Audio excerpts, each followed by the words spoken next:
I thought family barbecues were safe until my sisters nearly drowned a child, then they broke into my home, turned it into an Airbnb behind my back, and forced me to choose between blood and boundaries.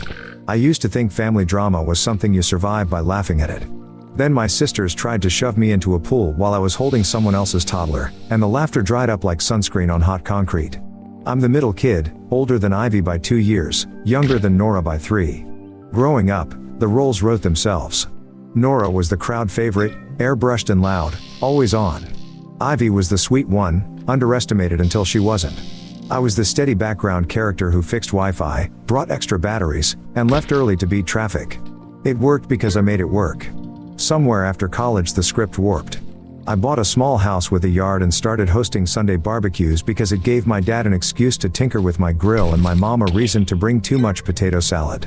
The first few months were good in that blurry way early traditions are good: kids on the lawn, someone's playlist fighting the neighbor's mower, my dog totaling 3 hot dogs no one admits to dropping. Then the comments started to stack.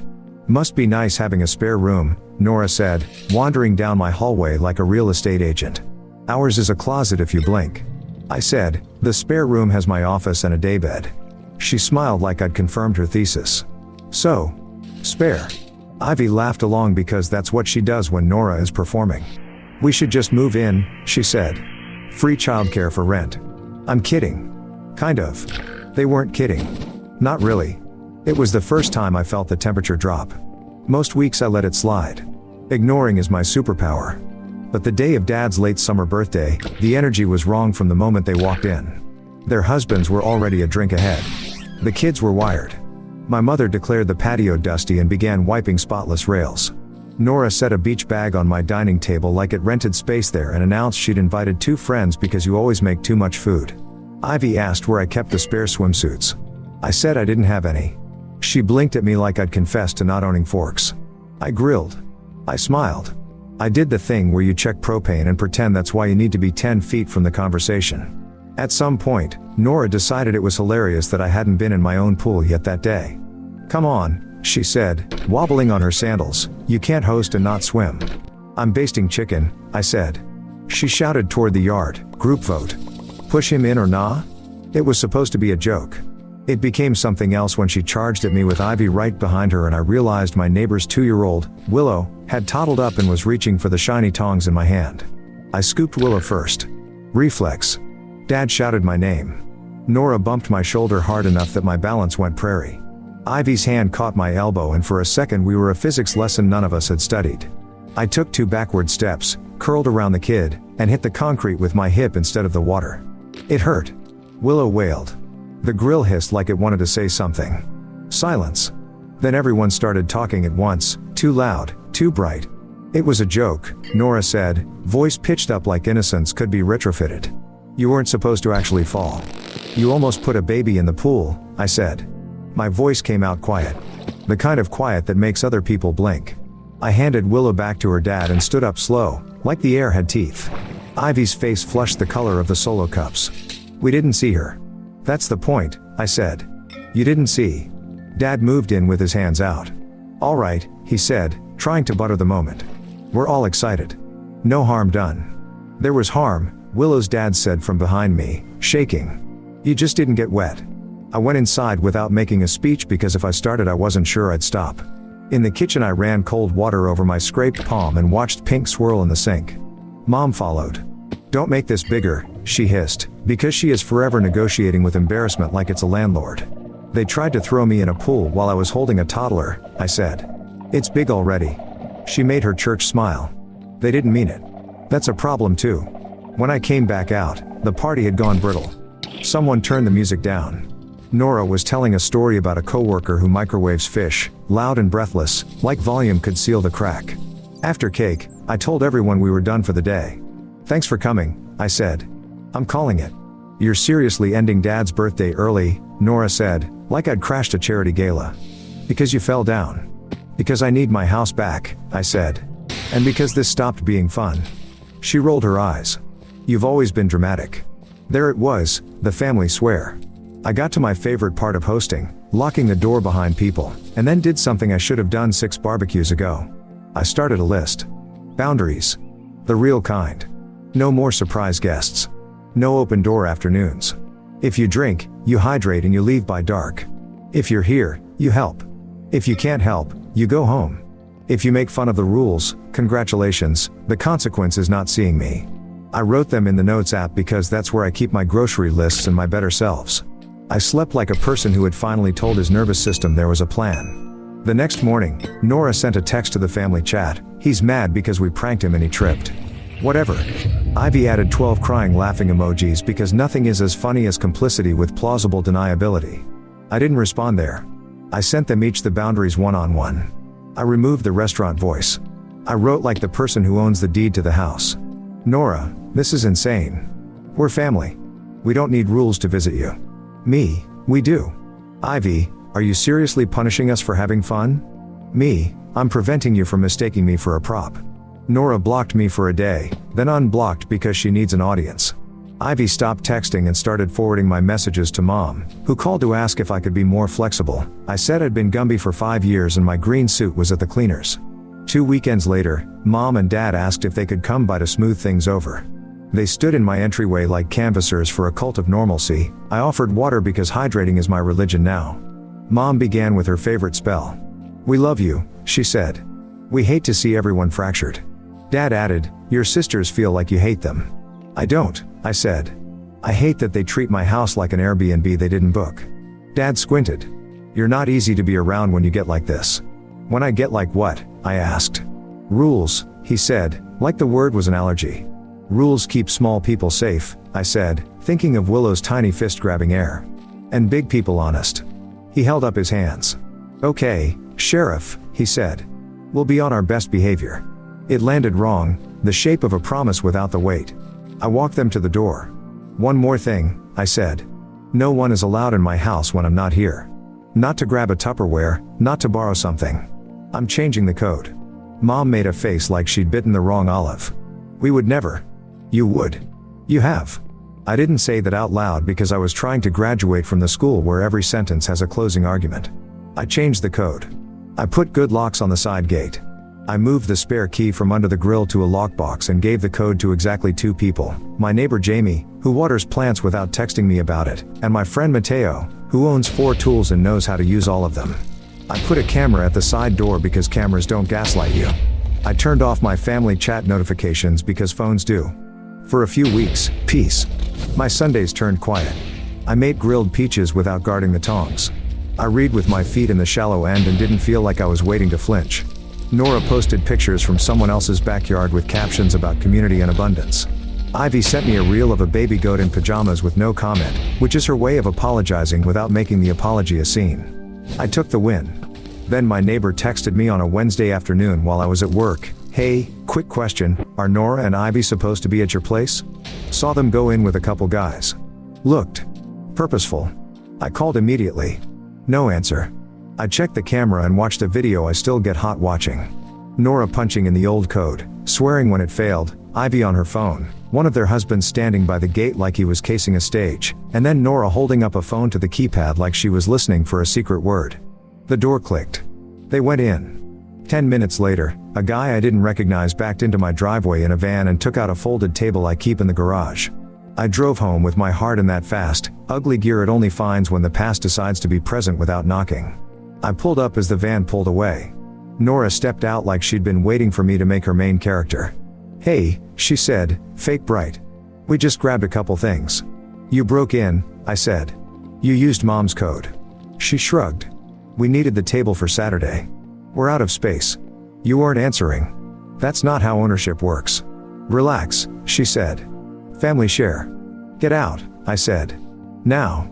She rolled her eyes and sashayed past me like the credits had rolled. Ivy followed, eyes on her shoes. One of the husbands muttered touchy under his breath. I watched them leave and felt something in me settle into the shape of a decision that wasn't going to change. I stood in my doorway, the house behind me, the driveway in front, and realized I had finally reached the part of the story where boundaries aren't suggestions and consequences aren't threats. I texted Jamie to send me the footage. I called Mateo and asked if he was free tomorrow to install the deadbolt we joked about. I took a photo of the empty corner of my garage where the table used to be and labeled it in my head, Exhibit A. Then I did something I used to think was nuclear and now understand as basic maintenance. I called a locksmith. I called my insurance. I called a lawyer. By the time the sun went down, my door had a new heart, my camera had a new angle, and my phone had 3 unread messages from my mother demanding I be reasonable. I poured water, sat at my kitchen table, and started a new list. Not rules. Steps.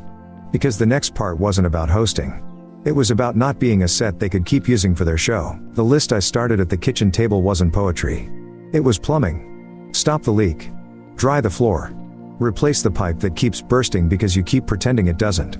Step 1. File a report. I went to the station with Jamie's video, the still of Nora's hand hovering over my keypad, the clip of a stranger hauling my folding table into a van. The officer at the desk asked if I wanted to press charges. I said I wanted a record. He typed like a man who had watched this movie too many times. Trespass, unauthorized entry, removal of property. Incident number is on the top. If they come back, call while it's happening. Step 2. Call a lawyer. He listened, hummed at the right moments, and then spoke in plain English. Sent a certified letter to each of them today revoking any implied permission to enter your property. List the incident number. Demand the return of the table and any copies of keys. Tell them all future contact must be written. Do not argue. Do not perform. Every sentence will be for a judge you hope you never meet. Step 3. Locks, cameras, codes. Mateo came by with a deadbolt that looked like it could bench press my door. The locksmith swapped out the keypad for a unit that logs every attempt with a timestamp. The new side door camera caught the number on anyone's hat if they looked down. I texted Jamie, if you see anything weird, please call me, not my mother. She sent back a thumbs up and a screenshot of her security cam with the caption, Neighborhood Watch, Petty Edition. Step 4. Tell my parents once, clearly. They entered my house without permission, I said on the phone. I filed a police report. Do not send them here. Do not give out any codes. Do not minimize. Here is the incident number. Mom inhaled like she was sipping poison through a straw. You can't criminalize family, sweetie. They criminalized themselves, I said. I'm documenting it. Dad sighed. This is extreme. What they did is extreme, I said. My response is proportionate. The certified letters went out the next morning. I mailed them and then stood in the parking lot of the USPS like someone had just taken a weight I got used to carrying. On the way home, my phone buzzed with an unknown number. Hi, the voice said, friendly, confused. Is this the pool rental? I pulled over. No, I said. What number did you think you were calling? We booked a backyard space for Saturday, Modern Oasis, North Side. The host said to call for the new gate code. Who's the host? An Ivy, she said. She and Nora. They said this was their brother's place and they manage it while he's out of town. My mouth went dry in that way that means your body is smarter than your denial. Can you text me the link you booked through? I asked. A minute later, my phone lit up with photos of my backyard wearing filters and a caption that made me want to set the internet on fire. Boutique urban retreat, perfect for parties. There was my fence. My grill. My dog's kiddie pool. Rates by the hour. House rules, treat like your own. Which is funny until you realize they meant the other kind of own. The host bio was a joint account called Nor Ivy Events with a sunflower emoji and supporting family in the description. I took screenshots until my storage complained. I clicked report this listing and filled out the form like I was late to class. This is my home. Unauthorized. Photos used without consent. The platform asked for proof. I uploaded a scan of my property tax bill and a photo of my face in my yard because apparently we live in times that require selfies for everything, including basic reality. I added the incident number because lawyers teach you to bring the bones of a story, not just the flesh. Then I called my lawyer. Good, he said. More documentation. Send me the link and the screenshots. Also, take down any public photos of your yard. People steal what they can see. By dinner, the listing was under review. By morning it was suspended pending verification. By lunchtime I had 2 new texts from numbers I didn't know, both versions of the same message. We're here for our booking and the gate code isn't working. I called them, apologized, told them they'd been scammed, and asked if they'd forward their message threads for my records. One of them said, we sent a deposit, and my stomach bottomed out. Dispute it now, I said. And if anyone gives you a sob story about a brother who's being controlling, please ignore it. Nora's first response arrived right on schedule, not an apology, a performance. You reported our listing? She texted. We were helping people. We were helping you. Passive income. You never even use the space. I use it exactly as much as I want, I wrote back. This isn't we work. You don't monetize my house because you're bored. It's not that deep, Ivy chimed in. We only had 3 bookings. You had 0 bookings, I said. Because there's nothing for you to book. Mom called 30 seconds later, voice trembling with righteous concern. Nora is crying. Because she got caught, I said. Because she feels attacked. She is, I said. By consequences. We need a family meeting, Mom said, defaulting to the tool that has never once fixed anything in our house but always lets everyone pretend. Tonight. No, I said. Put what you want to say in an email. If it's reasonable, I'll meet at a public place with a third party. Otherwise, we're done talking in rooms where the walls help you. At 6, a group text arrived from Dad with a subject line like a work memo, family situation. His message tried a little of everything: nostalgia, remember the lake trips, minimization, no one was hurt, and guilt, your mother hasn't slept. I replied once, with the clarity my lawyer coached into me. Any entry onto my property without my express permission will be treated as trespass. Any item removed will be reported as theft. Any listing, rental, event, or access code distribution is unauthorized. Return my folding table by Friday at 5 p.m., undamaged. Provide in writing that you have destroyed any keys, codes, or photos of my property. All future contact about this matter goes through my attorney. Nora sent back a thumbs down emoji. Ivy wrote, "You're taking food out of our kids' mouths." I typed and erased 3 drafts that included words my therapist would tell me to keep and finally sent the only sentence that belonged: "Feed your kids without stealing my kitchen." Silence for a day. Enough silence that I let my shoulders drop a notch and thought maybe shame had finally pushed a pause button. Saturday at noon, a box truck rumbled to the curb, bright logo for a party supply company painted on the side. 2 guys hopped out with a rolled up bounce house and walked straight to my gate like they had rehearsed it. I walked outside with my phone in my hand and my patience in my other one. "Where are you going?" I asked. "Setup," the taller one said cheerfully. Nora told us side yard. "No setup," I said. "No party. You've been scammed. This is private property." He checked his clipboard like maybe reality was written there. "Deposit paid. Address matches." Address was attached to a fraudulent listing that's now suspended, I said. "You can leave that equipment on the truck and call your dispatch. If you need a statement, I'll give it to you now." He looked at his partner, then back at me. "You're serious?" "Yes. We get paid either way," he said, as if that made this less complicated. "Then you'll get paid to not set up," I said. "Today's a new business model for both of us." They left, apologetic in that don't shoot the messenger way. 10 minutes later, a silver SUV rolled up with a family in matching t-shirts and a tray of cupcakes. The mom approached with an uneasy smile. "Hi. We're early. Sorry. The host said you were strict about parking." I told her. She went from disbelief to fury to embarrassment so fast I could feel the wind. "We told our son," she said, eyes glossy. "He invited his whole class." "I'm sorry," I said. "I didn't do this to you. But I will help." I wrote her a note for her card company, stood by while she called to dispute the charge, and emailed her the screenshots the platform had already sent me confirming the listing was suspended for fraud. She asked what she should do with 20 children and 24 cupcakes. I pointed to the public park 3 blocks away with a working fountain and shade. Then, because the part of me that hosts is not entirely dead, I handed her a roll of trash bags and my extra sunscreen and told her where the clean bathrooms are. She hugged me like people hug when they hate needing help and still say, "Thank you." I forwarded every email to my lawyer. He called back 2 hours later. "Time for a demand letter," he said. "Return the table and pay my invoice for the consultation and locksmith, or we file. Also, if a party actually happens, call the police immediately. Don't negotiate with guests. This is not your mess to mop." I asked him if it was excessive to mount a sign that says no trespassing with my incident number on it. "It's thorough," he said. "Be thorough." The sign went up. So did my blood pressure. That night, Dad texted a single line, "Your sisters feel cornered." They cornered themselves, I wrote.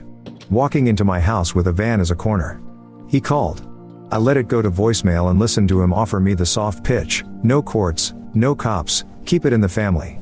"We're better than this," he said at the end, which is a sentence people use when they mean don't make me feel like the villain. Sunday morning, the folding table reappeared in my side yard with a sticky note that said Sri. One corner was scraped raw.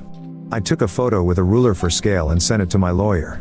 He added repair costs to the demand letter and hit send. At noon, the platform emailed me that the listing had been permanently removed for policy violations. At 2, I got a message from Nor Ivy Events that read like a tantrum typed with thumbs. You cost us real money. You're going to regret this. I didn't reply. I forwarded it to my lawyer and renamed the thread evidence. At 4, I texted my parents, if Nora or Ivy needs to pick up anything from my house, they schedule it with my attorney and arrive with a police escort. There will be no unsupervised visits. There will be no popping by. There will be no key borrowing ever again. Mom wrote back, this is humiliating. It is, I said. That's what consequences feel like when you're used to apologies instead. For 3 days, quiet. No vans. No doorbell. No new numbers asking for a gate code. I slept. I watered the lemon tree. I swam laps at dusk just to remind my body this wasn't a battleground, it was a home. Wednesday at 9:13 p.m., the doorbell rang twice, fast, then a third time like punctuation. Mateo was on my couch watching a game and eating popcorn that wasn't his. He muted the TV. We looked at each other in that way you look at someone when your nervous systems have learned to move at the same speed. Expecting anyone? He asked.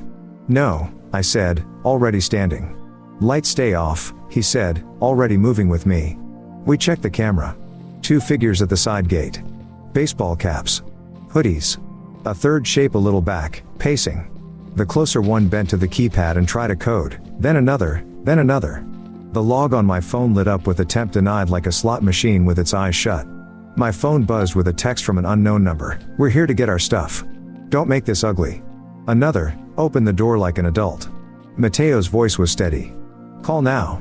I hit 911 and gave the incident number before the operator asked for my name. 2 men at my side door attempting entry, I said. Ongoing trespass connected to an open report. Cameras recording. Officers en route, she said.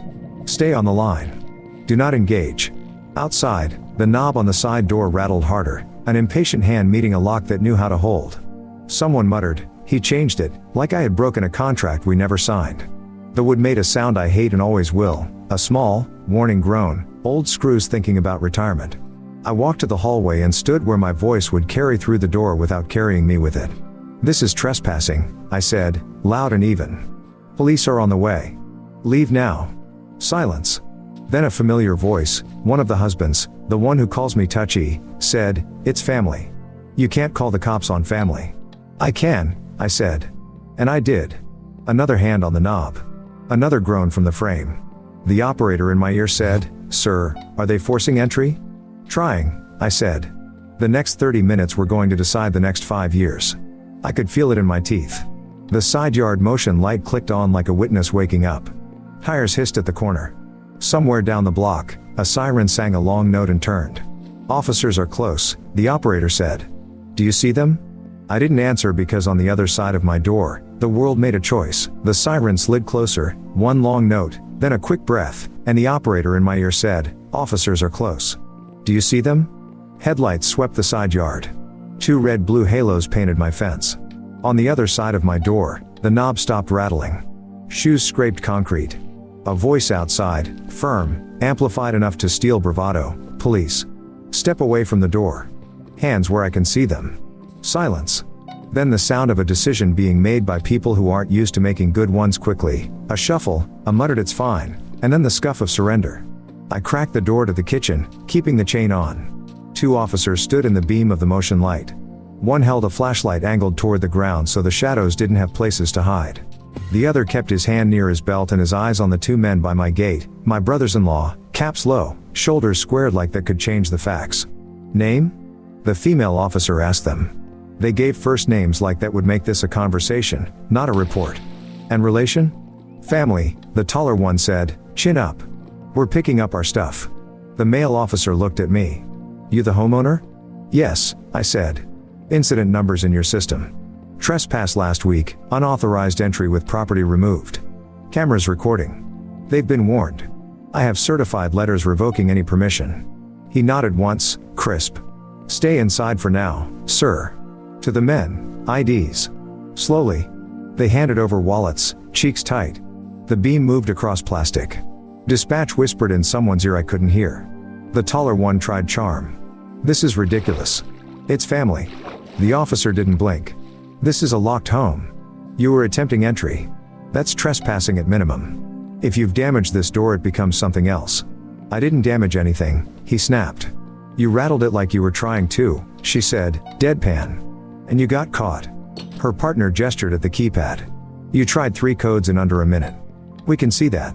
How? The other husband, quieter, always, asked. It logs, I said through the chain. Every attempt. With timestamps. Same with the camera. The taller one scoffed. You and your gadgets. Me and my front door, I said. The female officer looked up at me. Do you want to press charges, sir? A week ago I would have hesitated. Tonight my hand found the shape of my new boundary and didn't fumble it. Yes, I said. I want a record. And I want them off my property. Understood. She handed the quieter one his ID back and kept the other. Turn around. What? He said, like the word had never been said to him with authority before. Turn around, she repeated. Hands behind your back. Metal answered. The sound was not triumphant. It was administrative. The other officer spoke into his shoulder, clipped phrases that meant more people and more paper. From the sidewalk, tires crunched. A car door thunked. My sisters' voices arrived half a beat before their bodies. Nate, Nora yelled. What are you doing? It's us. Ivy was breathless. He's lying. This is so unnecessary. The female officer squared, not rude, not indulgent. Ma'am. Stay on the sidewalk. Nora tried a laugh that begged the neighborhood to choose her. We're family. This is a misunderstanding. He filed a report last week, the officer said, unmoved. You cannot enter a locked home without permission. You cannot use a door code you took from someone else. You cannot list his property for rent. I could feel Nora's face from the tone of her voice, the switch from bright to wounded. We were helping him. Passive income. That's not how ownership works, the officer said. He's doing this to punish us, Ivy said, smaller now. The officer looked up at me again. You have the certified letters? Yes. I held them up through the crack. Dated, signed for. The male officer took them, glanced at the green USPS slips, nodded. To Nora and Ivy he said, you've been formally notified. You enter now, you get arrested. Understood? We already are, Nora said, gesturing at her husband in cuffs. Humiliating. Consequences often are, he said. They're also useful. They put the taller one in the back of the cruiser. The quieter husband kept his eyes on the ground like maybe the asphalt would offer a script. The female officer returned my chain and stepped back so I could open the door enough to sign the form her partner held out. My hand was steady when the pen touched paper. It surprised me, how steady. Anything damaged? She asked. Not tonight, I said. Last week, table removed, return scratched. Document that, she said. If you pursue civil claims, you'll want a number for repair. I thought of the demand letter my lawyer had already sent. We're there. Good, she said. And for your peace, ask your attorney about a restraining order. It sets the terms. You've done the groundwork. She gave me a card with a case number. The cruiser door closed. The cars pulled away. The motion light clicked off. The night exhaled. Mateo turned the game's volume back up 2 notches and handed me the bowl. You did it, he said simply. I called the police on family, I said. You called the police on trespassers, he corrected. Family is a role. Tonight they were a behavior. I slept like a person whose door had learned a new way to hold. In the morning, my lawyer called before coffee. We've got leverage, he said. We move on 2 fronts. Criminal, trespass and attempted unlawful entry. Civil, damages, fees, injunction, and a stipulation that they cease any listing activity or contact. I'll file for a temporary restraining order today. You'll need to show up once, I'll do the talking. Do it, I said. He did. Papers moved with that strange speed that only happens when enough people agree reality needs a clipboard.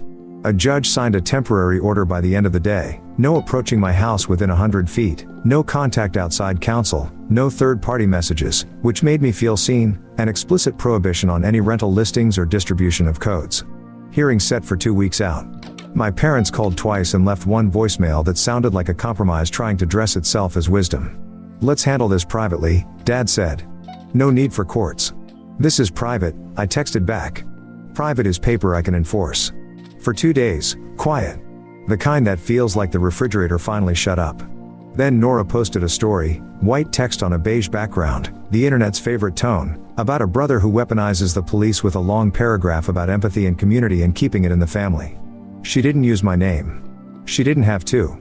I screenshotted it, archived it, and didn't answer the 6 messages that arrived from numbers I didn't know. My lawyer added defamation, false light to the folder and told me to keep not engaging. Silence is your friend, he said. Evidence is your friend. Rage is not. Ivy texted a private apology the next night that tried to be a blanket, I'm sorry for everything. I wrote back one sentence, I accept apologies that name things. An hour later, I'm sorry we entered your house without permission and listed your yard and told people to come when you weren't there. Better. Still a text. Still not an adult thing. Put it in an email to my attorney, I replied. Then we can talk about next steps. The day of the hearing arrived with the strange formality of buildings where everyone whispers even when no one asks them to. Nora and Ivy stood with a public defender who looked like he'd cut his teeth on 1,000 bad decisions and 50 decent people. Their husbands wore the exact same tie in 2 different colors, which somehow made me sadder than their bravado had.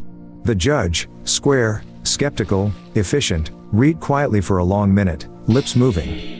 You attempted entry at 9:13 p.m. despite notice and a police report, she said at last, I settling on the husbands. You listed his property for rent without consent. You returned property damaged. Why should I not grant the restraining order he's asking for? The taller husband started to perform, his counsel touched his sleeve. The quieter one said, We thought it was family. And when family says no? The judge asked, polite as a scalpel. What then? Silence. Paper shifted. The judge signed.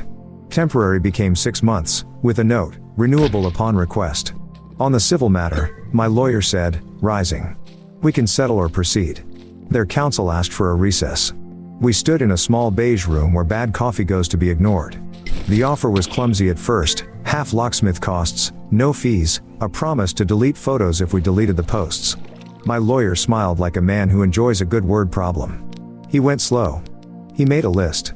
The final agreement, 2 hours later, was not justice and not nothing, full reimbursement for locksmith, camera, and legal fees to date, replacement cost for the table, a stipulated judgment we could file if any term was breached, written apologies addressed to me, not to whom it may concern, that use the words entered without permission, unlawful, and will not happen again, immediate removal of any images of my property from any device or account, with an affidavit, the listing permanently closed and banned, and a clause I insisted on, any future access to my property would require written permission via my attorney and a police escort.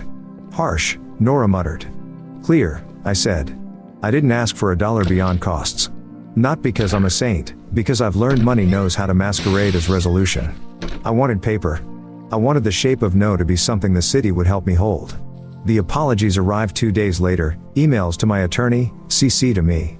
Ivy's made my throat go hot, it named things. Nora's was stiff but correct, the words landed like someone else had typed them, which was fine by me. The husbands were 2 sentences each. I printed them, not for framing, but for the folder with the green USPS slips. The folder went into my fireproof box.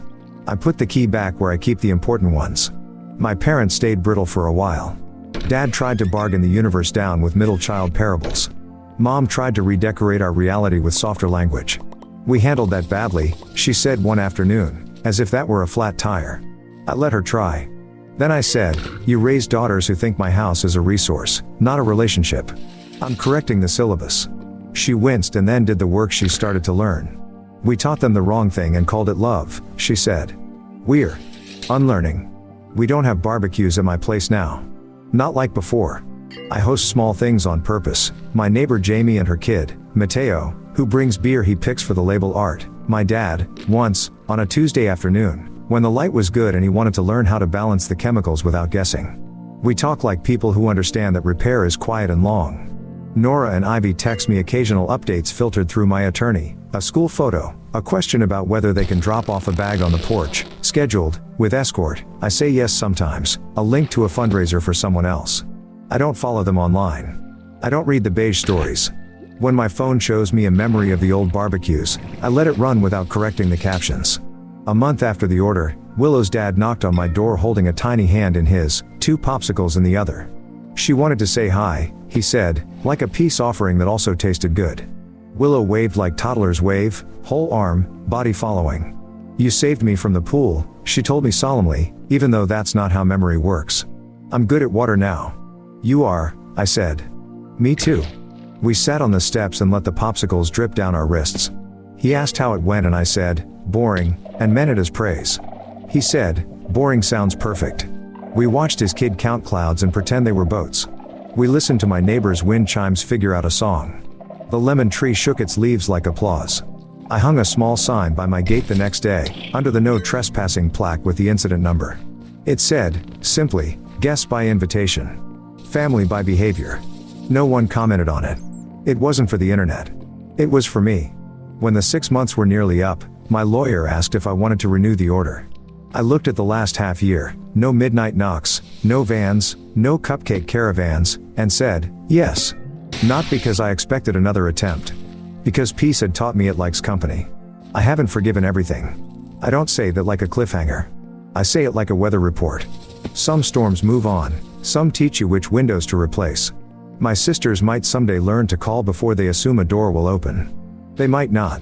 Either way, I learned how to live with a lock that answers to me.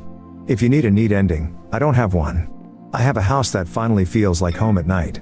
I have Sunday afternoons where the only splash is mine. I have a folder in a fireproof box that proves I wasn't crazy, and a sign by the gate that reminds me I'm allowed to require kindness for entry. And on the best evenings, when the heat lifts and the grill behaves and the sky decides to be merciful, I have 3 chairs on the patio, set in a triangle, one for me, one for whoever is invited, and one for the version of myself who thought boundaries would cost me love. He sits. He watches the dog chase the light. He eats a peach over the sink. He stays.